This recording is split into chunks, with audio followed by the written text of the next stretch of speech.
Tersesat! Oh, tersesat! Astagfirullah. Assalamualaikum warahmatullahi wabarakatuh. Waalaikumsalam warahmatullahi wabarakatuh. Karena ini di channel Anda, jadi harus lebih sopan. Lebih sopan. Iya. Cuma Kenapa? Ini saya mau igal Anda gak sopan. Orang Arab gak ada igalnya pakai karet seperti itu. Ini lebih mirip pecel lele dikaretin ya. Oh, ini mau kayak yang di padang pasir itu. Saya sedikit ya, ini intermezzo aja. Kenapa orang Arab suka pakai ini? Biar nggak berdebu. Nggak, aslinya orang Arab. Ente orang Arab kok mungkin ente orang Arab. Gini bro, saya keturunan Arab tapi orang Indonesia, itu jangan salah. Ya, maksudnya saya harusnya orang Indonesia. Dengarlah cerita-cerita nenek moyang. Kenapa kalian memakai surban? Mungkin nih kan, masa Anda sendiri tidak tahu. Ya udah, kembali lagi di Pemuda Tersesat di channelnya Habib Hussein Ja'far, yaitu Jeda Nulis. Dan seperti biasa di episode kali ini kita akan membacakan pertanyaan-pertanyaan yang sudah dihimpun oleh akun Instagram Yayasan Pemuda Tersesat 666. Jadi buat kalian yang mau nanya langsung ke akun itu aja ya. Jangan ke akun kita boleh lah, tapi jangan terus-menerus ya. Karena sekali lagi pertanyaan yang beneran jadi ketumpuk. Oke? Langsung aja, nggak usah lama-lama, kita... Anda ngomong-ngomong belum bacakan passwordnya. Oh, pas. Udah tadi saat di awal. Udah tadi. Lupa. Oke, kita ulang lagi ya kan. Permintaan Habib agak susah menolak permintaan Habib ya. Karena kalau menolak dilaknat nanti. Tersesat? Oh, tersesat. Astagfirullah. Gitu. Itu passwordnya. Oke? Kalau udah ada password, berarti kita sekarang langsung menuju ke pertanyaan.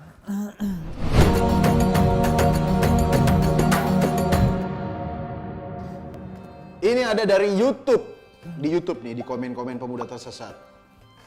Ini nama akunnya Asal Bos Senang. Udah gak meyakinkan. Akun-akun Ini tipikal budak korporat. Asal Bos Senang ya. Mau tanya, boleh nggak tempat ibadah pakai panglaris biar jemaahnya rame terus? Iya, ini viral banget kemarin. Ini sempat viral juga ya? Iya, banyak yang nanya ya. nanya dan banyak yang nge-share itu Nge-mention capture-annya gitu, ini iya. di akun-akun besar. Jadi gimana nih? Tempat ibadah biar rame pakai panglaris. Iya. Anda kalau tempat ibadah pakai penglaris, dakwah enggak, musyrik iya. Iya juga ya, kan panglaris biasa pakai jin gitu kan. Iya, makanya.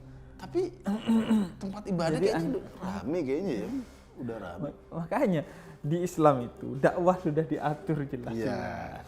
Bahwa bil hikmah wal mau'idatil hasanah, dengan cara-cara yang baik. Jangankan pakai cara-cara yang musyrik, cara-cara yang tidak baik saja, misalnya dengan Anda memaksa orang itu tidak boleh. Apalagi, bahkan kalau bisa orang itu dididik untuk ke masjid itu karena kesadaran, bukan karena panglaris. Iya, bukan karena dipaksa begitu ya. Makanya Lagian susah naruh panglaris di masjid, di tempat ibadah. Ya kalau kita ngomongnya ibadah agama kita ya. iya di masjid. Kalau Anda, mohon maaf, konsepnya panglaris itu kan semacam pesugihan. Iya. Kalau ditaruh di warung, itu misalnya kalau nggak salah ada jin, itu nanti orang tuh bisa kayak nggak tahu pengen berhenti di situ aja, pengen noleh gitu. Nah kalau jin Anda taruh di masjid, kebakar dianya. Konsepnya gimana? Dan lagi begini gitu. Memang Nabi menyarankan kita, mensunnahkan untuk sholat di masjid. Ya. Ada kemuliaan besar bagi orang-orang yang sholat berjamaah di masjid. Benar. Tapi bukan berarti masjid butuh kepada Anda, tapi Anda yang butuh kepada masjid. Karena kalau Anda ke masjid, Anda yang mulia. Jadi kalau masjid secara umum Nabi dan Allah itu ya gak butuh kepada Anda.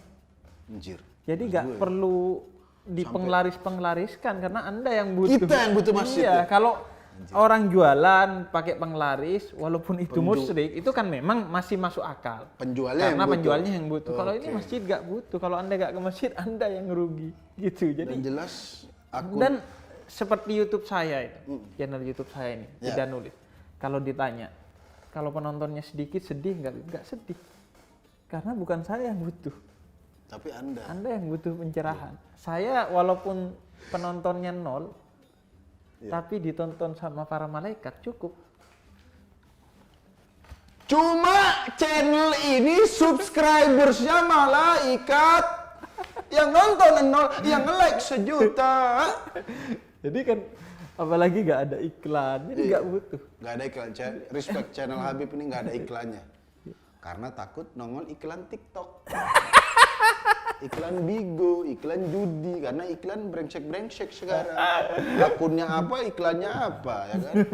Dulu saya akun konten ngerosting Atta, iklannya malah apa, ya kan? Gitu. Lucu banget kadang-kadang, ya kan? Jadi itu dia. Iya, jadi nggak usah panglaris-panglaris. Nggak usah panglaris-panglaris. Anda kalau mau ngajak orang dengan cara-cara yang baik, makanya masjid itu dibuat misalnya ramah untuk anak muda. Jangan dibuat gambarannya tegang. Seakan-akan gitu. Iya, sehingga anak muda menjauh. Yang datang orang-orang sudah yang bau-bau tanah, yang tua-tua. Jadi dibuat seasik mungkin, kreatif lah intinya. Intinya dengan cara-cara yang baik. Tapi jangan di graffiti juga ya. Di graffiti nanti. Oke, langsung ke pertanyaan selanjutnya ini, Beb. Dari Rahmadani Yelvi 112244. Udah ciri-ciri akun fake ya begini. Udah namanya ada angka-angkanya, mukanya kagak ada. Nanti jangan gitu. Akun kita juga ada angka-angkanya. Yayasan Pembelajar Sesat 666. Iya. Tapi kan ada jelas followernya ini pasti akun fake. Karena takut ketahuan identitasnya. Ini pertanyaannya. Beb, saya mau bertanya. Kalau ada orang yang sakit parah dan dokter bilang kemungkinan bapak meninggal 1 minggu lagi dan pasien percaya, apakah pasien termasuk orang musyrik? Masa percaya dokter? Apakah ini benar juga ini? Maksudnya kan umur Anda tidak lama, gitu kan? Kalau kita percaya, apakah itu musyrik? Iya. Ini kalau pendapat saya. Enggak sih kalau menurut saya. Kecuali dokternya Anda kasih sesajen, ya kan? Baru Anda musyrik. Kalau percaya dokter itu kan ya karena dia yang ahli gitu kan, ya kan? Iya, tapi menentukan waktu kematian, menentukan waktu kiamat itu dilarang dalam Islam karena itu rahasianya Allah. Kalau memperkirakan doang, dokter hanya memberikan saran bahwa kalau Anda tidak melakukan tindakan begini, kesehatan dan akhirnya nyawa Anda terancam. Tapi kapan? Seminggu, 2 minggu Anda jangan mengambil haknya Allah. Itu sudah ketentuan dari Allah. Enggak, mungkin dokter kan memprediksi maksudnya kondisinya udah stadium 4. Ini kayaknya organ tubuhnya nggak akan bertahan lama. Iya, yaitu kan memprediksi gitu. Memprediksi dan pada akhirnya tetap Allahu a'lam bishawab. Tetap mengembalikan kepada Allah ketentuannya. Tapi kepastiannya kapan kita tidak boleh menentukan dan pada akhirnya tetap bahwa ini Allah yang. Jadi ada 2 orang kan kalau lagi sakit kemudian udah gak usah sholat dulu. Padahal kesembuhan itu utamanya dari Allah gitu. Dan dokter hanya perantara. Ada yang pakai jalur agama, doa terus. Kemudian dia nggak ke dokter ya sama saja. Udah stadium 4 padahal ya kan. Iya. Jadi harus make sense itu keduanya harus jalan beriringan. Iya, harus beriringan ya. Harus seimbang ya. Jadi kesembuhan itu datangnya dari Allah melalui dokter dan obat. Dokter dan obat itu adalah perantara untuk mengetuk pintu kesembuhan yang diberikan oleh Allah. Oke, jadi buat para dokter, kalau Anda mengeluarkan prediksi itu insya Allah tidak syirik. Tidak mendahului takdir Tuhan. Karena dokter juga kalau dia misalnya, Bu ini kayaknya nggak lama nih. Apa? Anda mendahului takdir Tuhan. Dokter kan jadi, lu jangan di head to head sama Tuhan dong, Bu. Maksudnya kan saya hanya memprediksi dari kondisi, ya kan? Yang penting kan tidak memastikan dan tetap mengatakan bahwa pada akhirnya, Bu, ketentuannya Tuhan, dari Allah. Ini kan prediksi. Kalau dokter dikatain, Dok, semua ada di tangan Tuhan. Iya benar. Ya kalau Anda bilang semua ada di tangan Tuhan, kenapa Anda berobat, Bu? Ya kan? Itu sama kayak kaum kita, orang-orang Madura. Baik yang negeri maupun yang swasta. Biasanya dia kalau nempati tanah kosong, kemudian ditanya, Pak ini tanah kosong punya pemerintah atau punya seseorang gitu. Wah, semua tanah ini milik Allah. Jadi saya bebas menempati. Iya, Pak. Memang Iya, milik bener Allah. sih. Iya, benar. Ya, kayaknya- Tapi sekarang itu ada yang namanya sertifikat. Iya. Ini kayaknya yang nanya orang Madura nih emang ini. Oke, langsung ke pertanyaan terakhir nih, Beb.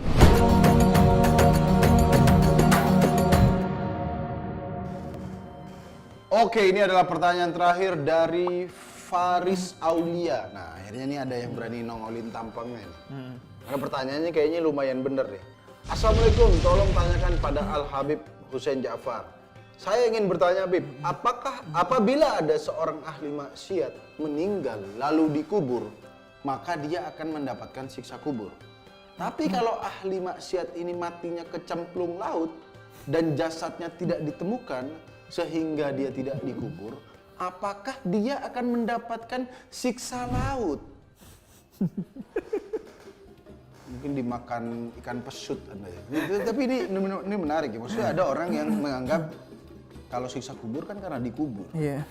Jadi kalau di laut Siksa laut. gitu. Itu gimana tuh? Jadi gini, pertama ya. Kita ini sering cuma belajar siksa kubur, padahal ada juga nikmat kubur. Oh. Iya. Jadi kenapa kita itu selalu fokus pada yang Sama jelek-jelek? siksaan Jadi kabar gitu-gitu ya? gembira dari Islam ini seharusnya lebih dikampanyekan. Nikmat kubur, sehingga orang itu melakukan kebaikan itu dengan senang hati, bukan karena takut. Bukan karena Itu takut, yang kualat, takut ini ya. Iya. Oke. Kemudian terkait pertanyaan Anda, gini, nanti itu setelah kita mati, kita itu masuk ke alam lain yang kemudian disebut sebagai alam barzakh. Alam barzakh. Nah, di alam barzakh itu yang kemudian ada yang namanya siksa kubur. Oh. Nah, itu ulama kemudian mengatakan siksa kubur itu terkait dengan ruh. Kalau ruhnya kan mau mati di laut, kecemplung, mau di udara, mau di mana aja, ruhnya tetap. Jadi nggak ada masalah, tetap kena siksa kubur. Tapi juga jasadnya juga disiksa nanti. Nah, kalau kecemplung atau dibakar sehingga jadi abu gimana? Allah menciptakan alam semesta ini bisa menciptakan Anda dulu dari tidak ada loh, menjadi ada, apalagi dari abu dirangkai lagi. Bisa. Itu bisa. Oh, jadi jangan Anda mentang-mentang. Jadi jangan bayangkan kemudian Anda akhirnya karena saya ahli maksiat, saya cari matinya tenggelam aja Atau agar gak kena siksa kubur. Dibakar aja. Dibakar aja. Coki Nggak niatnya bisa. begitu, Coki. Dibakar. Dia bilang, gua kalau mati dibakar kan, biar nggak kena siksa kubur. Dia belum tahu kalau nanti dikumpulin lagi, Anda akan menjadi coki lagi. Masih bisa nggak nada-nada Anda? Di alam barzakh, Coki. Masih bisa nggak Anda saat dipecut malaikat? Bisa nggak? Masih bisa tidak kamu, Coki? Iya, jadi nanti di neraka pun begitu. Ada orang yang disiksa, kemudian sampai dia habis, dihidupkan kembali, disiksa lagi. Jadi cuma saya ini kurang happy gitu ngomongin siksa-siksa. Iya. Jadi mending kita ngomongin yang nikmat-nikmat yang sudah, saja. oh, yang nanti di nikmat sana orang senang. mendapatkan kebaikan. Oke. Dan juga nanti itu di hadis Nabi dikatakan orang yang salah satu hadis Nabi itu mengatakan salah satu orang yang terdengar siksa kuburnya kepada Nabi itu adalah orang yang adu domba. Suka mengadu domba. Adu domba. Sampai kedengeran di Nabi. Iya. Jadi Anda yang main Among Us di dunia nyata, ada orang main Among Us di dunia nyata. Jadi mengadu domba. Di dunia nyata. Ya masa siksa kubur gara-gara main Among Us gitu, maksudnya bukan permainannya ya. Di dunia nyata ngadu domba itu kan Iya, khas orang Indonesia itu. Jadi, minggu lalu Anda tanya game Among Us, padahal itu adalah kenyataan kita di dunia nyata. Dan ingat katanya siksa kuburnya sampai kedengeran ya. Iya. Dan memang orang itu digambarkan dalam hadis Nabi di kuburan yang orang yang dikubur itu seperti orang tenggelam. Yang dia berharap pegangan-pegangan agar dia tidak tenggelam. Nah, pegangan-pegangan itu adalah dengan doa-doa dari kita. Jadi yang menyelamatkan adalah doa dari anak yang soleh, dari orang-orang yang dia kenal, kemudian ilmu dia yang bermanfaat dan amal jariah dia.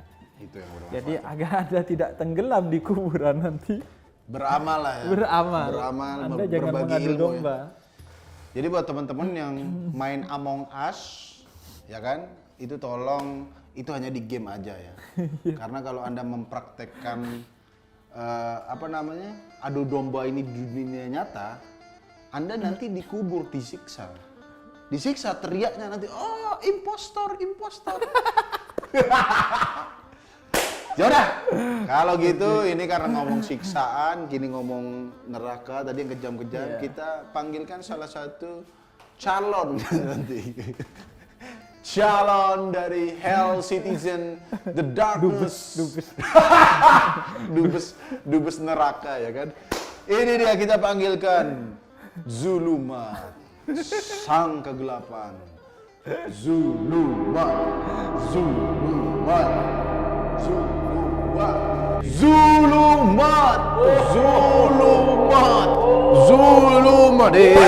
Sinian lebih merah Anda. Habib malah kena merah. Belakang Anda. Oh, gua di belakang. Anda. Nah, ini ada. Ini adalah kondisi Anda nanti. Masih bisa tertawa dia nanti di akhirat ya. Lampu nyalakan. Iya, terima kasih Habib Jafar, terima kasih Teriakan Muslim. Kita bertemu lagi ya sekarang ya di Pemuda Tersesat. Dia bisa berterima kasih. Iya. Tahu terima kasih. Padahal sebagian saudara-saudara saya tidak tahu berterima kasih. Anjir. Ya ampun. Sangat dalam ya. Jadi Anda saudara-saudara Habib yang disindir tadi, malulah kepada Zulumat. Dia masih tahu terima kasih ya. Langsung sekarang Ya, Anda. karena kan sebenarnya sesat dan tata krama itu dua hal yang berbeda loh. Iya. Ada orang yang walaupun kita sesat, ya tetap tahu tata krama tuh gimana. Anjir. Ada orang Iya emang yang bukan hanya tidak sesat, tapi namanya Muslim. Nama Tapi dia tidak menjaga tata krama. anjir sesat dan tata krama dua berbeda ya. itu Ada dua yang hal yang berbeda. bisa aja penampilan kayak saya kayaknya taat tapi nggak bertata Kapan-kapan krama. kayaknya Heeh. dia boleh duduk di sini. Ya kalau konteksnya lagi lain. Iya kan Kalau nanti konteks ada acara acaranya lain lagi dia lain. nanti. Betul. Logika tersesat nanti ada. Oke. Silakan Anda umumkan siapa yang paling tersesat. Yang minggu ini. paling tersesat kali ini adalah yang bertanya tadi tentang apa itu yang katanya kalau mati tenggelam tapi dia ahli maksiat katanya siksanya siksa laut. Siksa laut. Ya. Apa siksa laut? Apa? Nggak masuk akal. Ada siksa kubur, ada siksa laut. Yang nggak masuk akal siksa laut maksudnya. Enggak, semuanya disiksa-siksa nih. Relax. Enggak, karena what's the point? Apa? Udah disiksa, terus apa?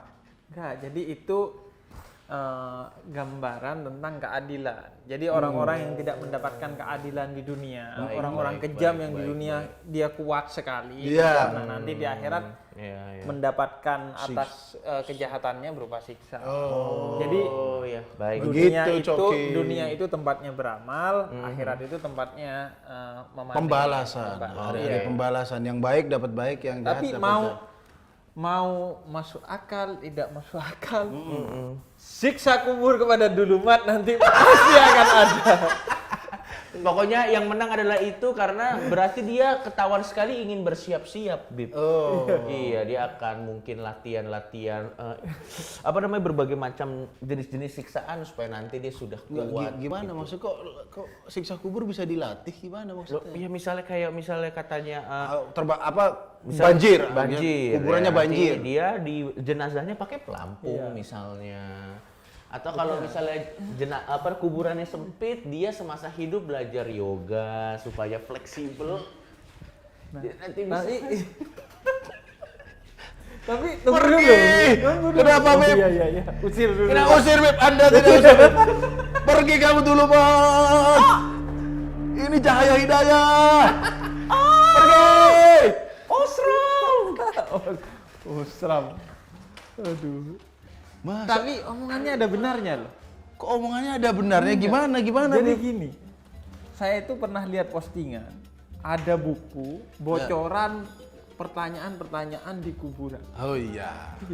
Pernah ada, katanya ada itu. Jadi orang-orang yang mengakali gitu itu nggak Ya, masuk akal tapi dan masa- nggak sesuai dengan Islam. Masa- Jadi Anda memang bisa baca nanti di kuburan itu ditanya apa saja dengan malaikat. Ya. Tapi yang menjawab itu amal Anda. Bukan Walaupun dia ngafalin ya, bukan ada malaikat apa ya dulu ya, bukan nanti begitu ya. Siksa laut bawa pelampung. Masa kuburan sempit dijawab dengan yoga?